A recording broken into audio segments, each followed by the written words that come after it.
मोर्चा की बैठक जो है कुरुक्षेत्र में, क्या कुछ मुद्दे हैं? सबसे पहले तो प्रेस वाले साथियों का बहुत बहुत धन्यवाद। आज जो हमारी मीटिंग है, हरियाणा किसान मजदूर संघर्ष मोर्चा के जो लीडर साहबान उन्होंने यहाँ पर मीटिंग की है। हरियाणा प्रदेश के अंदर जो धान के अंदर बड़ा घोटाला हुआ है उसके बारे में हमने यहाँ चर्चा की है और उसके बारे में उजागर करना है कि पूरे प्रदेश के अंदर जहाँ पिछले साल 62 लाख टन के आसपास खरीद हुई थी, लेकिन अब की बार भी वो कागजों में 62 लाख से भी ऊपर की खरीद हो गई है। जबकि पूरे प्रदेश के अंदर जहाँ फिजी वायरस की वजह से या बरसात की वजह से या और कारणों के कारण फसल किसान के पास कम है, लेकिन आंकड़ों के मुताबिक सरकार ने खरीद जो की है वो पिछले साल से भी ज्यादा की है। उन सब बातों के ऊपर भी सरकार क्यों शुद्ध बुद्ध नहीं लेती? इतने बड़े घोटाले होते हैं, लोग इतनी 2 नंबर की कमाई करते हैं, जहां प्रेस ने भी बताया कि 40% से ऊपर का घोटाला है पूरी खरीद के अंदर, उसके बारे में। और सीएम सिटी के अंदर उस घोटाले के ऊपर कोई भी कार्रवाई या कोई भी यहाँ पर किसी तरह की इंक्वायरी नहीं हुई है। उस मामले पर लेकर हमारी यहाँ पर आज बैठक थी, उसके अंदर हमने चर्चा की और उसी के अंदर ही आपको यहाँ पर कष्ट दिया है आने के लिए। सो मैं कहूँगा ये हमारे साथी हैं अमृत बुग्गा जी करनाल से हैं, सर छोटू राम से, संजीव जी अपना कुरुक्षेत्र से हैं, बीके शहीद भगत सिंह के जनरल सेक्रेटरी हैं, अपना प्रिंस वड़ैच जी हैं पेवा से, भारतीय किसान यूनियन पेवा से, संजू लंबड़दार जी हैं बीके शहीद भगत सिंह के जिला प्रधान हैं कुरुक्षेत्र के। और साथियों ने मीटिंग की है और उसके बारे में आपको जानकारी पहले प्रिंस वड़ैच जी देंगे। फैसला क्या लेंगे, अगला कदम क्या होगा? हाँ, अगला हमारा जो आज यहाँ पर हमने मीटिंग की है, हमारी मीटिंग कैथल में भी हुई थी। हमारी वैसे पहले हफ्ते के अंदर मीटिंग है, जींद के अंदर एक कन्वेंशन है, वहां पर हमारा मोर्चा पूरे प्रदेश के सभी डिस्ट्रिक्टों से वहां पर साथी पहुंचेंगे। बड़ी संख्या में एक मीटिंग है, उसके अंदर अगर सरकार ने हमारी इस वार्ता के ऊपर कोई संज्ञान नहीं लिया तो वहां से हम फिर बड़ी कॉल, मेरे ख्याल से 5 या 6 दिसंबर के आसपास हमारी वहां पर मीटिंग है, उसके अंदर बड़ा फैसला लेंगे। प्रिंस, देखिए, पहले तो प्रेस के साथियों का बहुत बहुत धन्यवाद जो एक छोटे से निमंत्रण पर यहाँ प्रेस कॉन्फ्रेंस की कवरेज के लिए पहुंचे हैं। जैसा कि मोदी साहब ने बताया कि हरियाणा में प्रदेश स्तर पर एक बहुत बड़ा धान का घोटाला हुआ है, उसी कड़ी में आज यहाँ चर्चा की गई थी और चर्चा में हमने ये निष्कर्ष निकाला है कि करनाल यमुनानगर के अंदर तो फिर भी कहीं छिटपुट जांच हुई है, कोई कार्रवाई सरकार और प्रशासन कर रहा है, लेकिन कुरुक्षेत्र के अंदर सीएम सिटी होने के बावजूद, जहां सीएम सिटी होने के कारण लोगों को न्याय की ज्यादा उम्मीद थी या होती भी है कि प्रदेश का मुखिया उस जिले से है, उसका गृह जिला है, वहां पर बिल्कुल सन्नाटा है, चुप्पी है, घोटाले पर कोई कार्रवाई अभी तक नहीं हुई है। मैं आंकड़ों के साथ बात आपके बीच रखना चाहूंगा। कुरुक्षेत्र जिले में इस वर्ष 3,15,039 एकड़ में पीआर धान की खेती हुई, यानी कि कुरुक्षेत्र जिले में 3,15,000 एकड़ धान लगी और 10,01,000 टन बिक गई, यानी कि 1 करोड़ क्विंटल से ज्यादा। और पिछली बार भी तकरीबन इतनी ही बिकी थी, 1 करोड़ क्विंटल और 1,30,000 क्विंटल, यानी कि केवल 3% कम। आप सब पत्रकार साथी ग्राउंड पर काम करने वाले हैं, आपने खुद कवरेज किया कि बाढ़ के कारण कितना बड़ा नुकसान इलाके में हुआ। फिजी वायरस ने किसान को खून के आंसू रुलाया और ये अकेली भावनात्मक बातें नहीं है। क्षतिपूर्ति पोर्टल का डाटा कह रहा है कि 81,057 एकड़ किसानों की फसल खराब हो गई, जो रेवेन्यू डिपार्टमेंट ने वेरीफाई कर दी। अब 3,15,000 में से अगर 81,000 चला जाए तो 2,30,000 एकड़ बची। पिछली बार 3,23,000 एकड़ में लगी थी, उसके बावजूद खरीद ने रिकॉर्ड तोड़ दिया, 1 करोड़ क्विंटल कुरुक्षेत्र जिले में खरीद हो गई, है ना अचंभे वाली बात। और जबकि इसकी अगर एवरेज निकाले 3,15,000 एकड़ के हिसाब से भी क्षतिपूर्ति को भूल जाएं तो औसत जो बनती है तकरीबन 32 क्विंटल प्रति एकड़ की बनती है, जबकि किसान की औसत 20-21 क्विंटल प्रति एकड़ आई है। जो एग्रीकल्चर डिपार्टमेंट का क्रॉप कटिंग का डाटा है कुरुक्षेत्र जिले का, वो भी 24 क्विंटल है। कृषि विभाग ने तस्दीक की है कि 24 क्विंटल की औसत पैदावार कुरुक्षेत्र में हुई, फिर ये 32 क्विंटल कैसे बिक गई।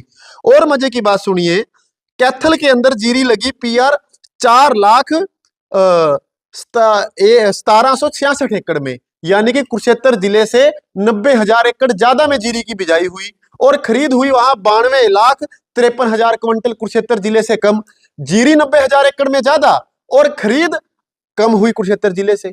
और जो मैंने बार पहले आपको बताया कि 81,000 तो कुरुक्षेत्र में अलग से खराब हो गई, तो एक बहुत बड़ा घोटाला हुआ है, पोर्टल के चोरी हुई है और पोर्टल का जो रेट मंडियों में बिका है वो 150 से 200 रुपए क्विंटल बिका है, लेकिन दुख की बात है कि कुरुक्षेत्र प्रशासन ने अभी तक कोई कार्रवाई नहीं की है, जबकि कितनी गाड़ियां आपके मीडिया के साथियों के सामने किसानों ने, किसान यूनियनों ने रोक के दी, दिखाया कि जीरी जो है वो यूपी बिहार से सस्ती आ रही है। और चंडीगढ़ में मीटिंग हुई, चंडीगढ़ में जो खुल्लर साहब से उन्होंने इंस्ट्रक्शन दिए, उनके मिनट्स ऑफ मीटिंग आए कि बॉर्डर नाका डीजीपी साहब से लगवाया जाएगा पुलिस से और गाड़ियां रोकी जाएंगी। उसके बावजूद धड़ल्ले से गाड़ियां कुरुक्षेत्र के मिलों में आई, कोई नहीं रोकी गई। और इसके कारण किसान को नुकसान ये हुआ कि मंडी के अंदर ऐसे गिरोह पैदा हो गए हैं जिनके पास कंडा बट्टा टकड़ी कुछ भी नहीं है। 2022 में भी हमने ऐसी फर्में पकड़वाई थी, पेवा के अंदर 32 लाइसेंस रद्द हुए थे और 0 नंबर बूथ पर 4 लाइसेंस दिए हुए थे, और 0 नंबर तो कोई दुकान ही मंडी में नहीं थी। और एक कर्मचारी की स्लिपता भी आई थी जिसकी घरवाली के नाम फर्म थी और 2.5 करोड़ की फर्जी बिलिंग थी। अब इसकी आड़ में होता क्या है कि मिलर अपने दफ्तर में बैठ के अपना कोटा पूरा करते रहते हैं, मंडी में आके फसल खरीदने की कोई जरूरत उनको नहीं पड़ती, और किसान की फसल कौड़ियों के भाव रुलती है। यूपी से जहां उन्हें 1600, 1700, 1800 में जीरी मिल जाती है, तो फिर यहाँ की जीरी भी वो उसी रेट मांगते हैं, और बीच का जो एमएसपी का गैप है उसे अधिकारियों से मिलीभगत करके डकार जाते हैं। तो इसके अंदर डीएफएससी विभाग की, हैफेड की पूरी स्लिपता रही है। जैसे हम बार बार आपसे कहते रहे हैं कि जो डीएफएससी है कुरुक्षेत्र का, वो महाभ्रष्ट है। ये आदमी गिरफ्तार हो चुका है और उसके बावजूद इसे 2-2 जिलों का कार्यभार दिया गया था। हमारे प्रेस कॉन्फ्रेंस करने के बाद 1 जिले का कार्यभार लिया गया, और सूत्रों से हमें पता चला है, जो जांच का विषय है, कि सीएम सिटी की जो मंडी है लाडवा कॉन्स्टिट्यूएंसी, वहां 6 रुपए क्विंटल इस विभाग का रेट रहा कि 6 रुपए क्विंटल रिश्वत रहेगी। और वहां जिस इंस्पेक्टर की ड्यूटी है लाडवा मंडी के अंदर डीएफएससी की, उसकी घरवाली के नाम 2019 के अंदर ऑन रिकॉर्ड बात है, हम जांच की कॉपी आपको दे देंगे, जो विभाग ने की, 2-2.5 करोड़ की रिकवरी खड़ी है। एक मिल लगा के सरकार के चावल का गबन कर लिया था, उसके बावजूद ना कोई गिरफ्तारी ना जांच, ऊपर से मंडी सीएम साहब के हल्के की मंडी उसको दी हुई है। और सूत्रों से हमें जानकारी मिली है कि 6 रुपए क्विंटल रेट वहां पे रहा। ये जांच का विषय है, इसकी उच्च स्तरीय जांच होनी चाहिए। और पोर्टल का जो खेल हम बता रहे हैं, सरकार इसको इस तरह से दिखाती है, अधिकारी दिखाते हैं कि मिलर ने चावल का गबन कर लिया, जबकि वो जीरी मंडी में आती ही नहीं है। यह खेल कैसे शुरू होता है? पहले एक आदमी फर्जी पोर्टल करवाता है, मान लीजिए हिसार का करवा लिया, वहां पॉपुलर लगा है, सफेदा कपास लगी है, उस पोर्टल को फर्जी तरीके से रजिस्टर करवा के पटवारियों से वेरीफाई करवाया जाता है। फिर फर्जी तरीके से उसकी मंडी में आवक दिखाई जाती है, और फर्जी तरीके से ही एच रजिस्टर में आड़ती उसे दर्ज करता है, और फर्जी तरीके से ही कागजों में ही वो जीरी सेलर में मंडी से बिक के पहुंच जाती है। मौके पे ना जीरी मंडी में आती, ना जीरी पैदा होती। तो 40% की बजट लीकेज है, 40% का जो रिवेन्यू है सरकार का, वो धान खरीद के नाम पर इन लोगों ने लूटा है, और किसान का इसमें शोषण हुआ है। और हम माननीय मुख्यमंत्री साहब से ये मांग करना चाहते हैं कि आपसे किसानों को आशा, उम्मीद व भरोसा है कि कुरुक्षेत्र जिला आपका गृह जिला है, आप यहाँ सख्त से सख्त कार्रवाई करेंगे और किसानों को न्याय दिलवाएंगे। करनाल में और यमुनानगर में कुछ अधिकारी पकड़े भी हैं, कार्रवाई हुई है। हम वही तो कह रहे हैं कि करनाल के अंदर कुछ कार्रवाई हुई है, लेकिन कुरुक्षेत्र के अंदर तो बिल्कुल सन्नाटा है। जबकि मैंने आपको आंकड़े दिए, सबसे कम जीरी कुरुक्षेत्र में लगी और सबसे ज्यादा कुरुक्षेत्र में बिक गई। पिछली बार 10,30,000 टन बिकी, अब की बार 10,01,000 टन, केवल 2.5% कम। आप किसान साथियों से आपने कवर किया, आप लोग बताइए क्या केवल 2.5% दाना कम हुआ? मंडियां तो खाली पड़ी रही। 81,000 एकड़ तो पोर्टल पर दर्ज है। पिछली बार तो बाढ़ का कोई खराबा नहीं था, फिजी वायरस का कोई खराबा नहीं था, तो वो जीरी इतनी कहां से आ गई? कौन सा कुरुक्षेत्र में रेट फालतू मिल रहा था कि बाहर के किसान यहाँ आके बेच गए? तो ये जीरी केवल कागजों में आई है, 40% से ज्यादा कागजों में खरीद हुई है, और किसान को एक मोटा झटका भ्रष्टाचार के कारण लगा है। फिजिकल जब वो वेरिफिकेशन की गई थी, उस समय किसानों ने मांग की थी कि हमें साथ लेकर, तो वो भी एक बड़ा जो है। जी बिल्कुल, हमने मांग की थी कि आप किसान संगठन के लोगों को ले लीजिए, समाज के किसी मंदिर, मस्जिद, गुरुद्वारे के लोगों को ले लीजिए, जो सामाजिक आदमी है, उनकी हाजिरी में कर दीजिए चेक। लेकिन ये बताते ही नहीं है। कुरुक्षेत्र में अभी तक हमें पता चला है कोई फिजिकल वेरिफिकेशन सिरे नहीं चढ़ी है, और गाड़ियां हमने पकड़वा के दे ली हैं, लेकिन घोटाले को दबाने के प्रयास यहाँ के अधिकारियों के द्वारा किए जा रहे हैं। इधर जी देखिए, जैसा कि संजीव जी ने कहा कि भाजपा सरकार भ्रष्टाचार के खिलाफ और पारदर्शिता का प्रचार करती है, और लोकतंत्र की जो न्यूनतम शर्त और आवश्यकता है वो पारदर्शिता है। इससे पहले जब 2022 में मैंने ये मामला उठाया था, तो उस समय क्या था कि मेरा फसल मेरा ब्यौरा और ई खरीद पोर्टल पर कोई भी नागरिक प्रदेश का चेक कर सकता था मोबाइल नंबर डाल के कि किस आदमी के नाम कितना पोर्टल दर्ज है और कितनी जीरी बिकी है। उसमें हमने ये भी पकड़ लिया था कि एक पेवा से पूर्व मंत्री हैं, जो उनके पिताजी के नाम 10 एकड़ का पोर्टल हो रखा था। तो उसके बाद अब इन्होंने उस पारदर्शिता को खत्म कर दिया है। अब उस पे ओटीपी सिस्टम लगा दिया है कि कोई किसी का पोर्टल चेक ही नहीं कर सकता है, जबकि लोकतंत्र के अंदर पारदर्शिता बढ़ानी चाहिए ताकि आम नागरिक जो है वो विसल ब्लोअर की भूमिका में आ सके, ज्यादा से ज्यादा पारदर्शिता में काम करके किसी घोटाले को, किसी रहस्य को उजागर, आंकड़ों को कर सके।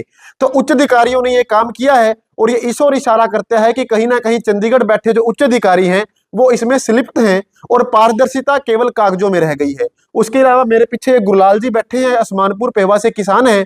इनका पोर्टल मंडी के एक आड़ती ने अपने पल्लेदार के नाम करवा लिया था। उसमें तकरीबन 15 दिन तक हमने दरखास्त देके रखी। उसके बाद धोखाधड़ी की धाराओं में 420 में कोग्निजिबल ऑफेंस का पर्चा दर्ज हुआ, लेकिन आज तक उसमें कोई भी आगामी कार्रवाई पुलिस प्रशासन की ओर से या प्रशासन की ओर से नहीं की गई है। आज तक उस आदमी की गिरफ्तारी नहीं हुई है, जबकि 420 की संगीन धाराओं में कोग्निजिबल ऑफेंस में पर्चा दर्ज है।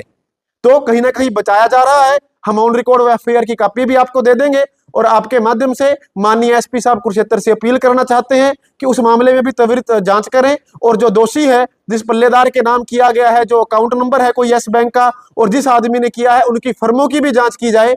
जैसा मैंने बताया, पेहवा में 34 लाइसेंस हमने 3 साल पहले रद्द करवाए थे और अब भी हैं जिनके पास कड्डा बट्टा नहीं है और 150 रुपए क्विंटल पोर्टल बिकने का रेट है और 20 रुपए क्विंटल मार्केट कमेटी का रेट है कि 20 रुपए क्विंटल में आप कहीं का भी गेट पास कटवा लीजिए।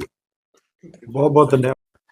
देखो, जो हमारा मकसद है, ये आवाज उठाने का जो घोटाला हुआ है पूरे हरियाणा में, इसमें जो हमारे किसानों को नुकसान हुआ है हम उसके बारे में बात करना चाहते हैं।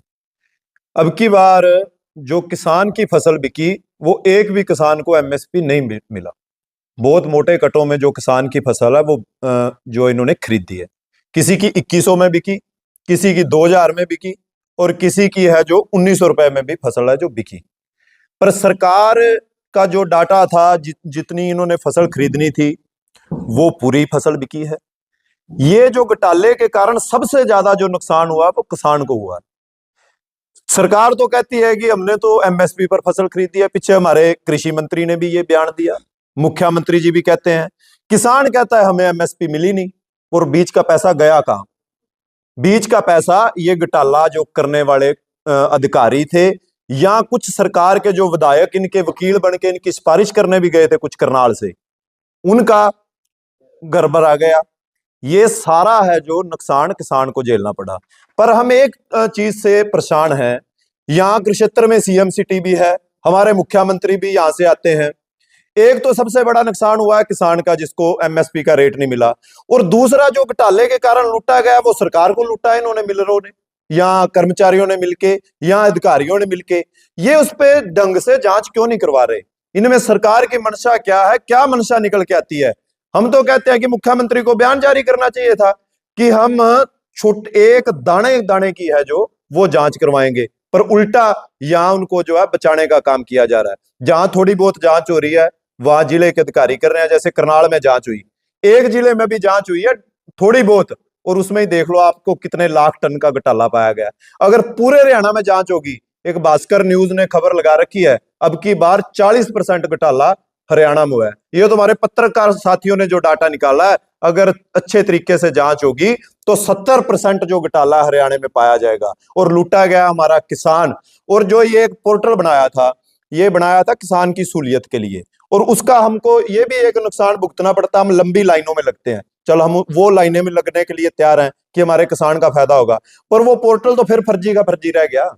घर बैठों के पोर्टल कट रहे हैं, किसान लाइनों में लगा हुआ है, जिसको फायदा मिलना था उसको नुकसान हो रहा है, और जिन्होंने लूटना था उनको आसानी हो गई है। आईपी एड्रेस, मैं एक करनाल का उदाहरण देता हूं, करनाल मंडी की फसल का खोरा खेड़ी जाके वहां पोर्टल कटा हुआ, बताओ आईपी एड्रेस वहां चला हुआ है।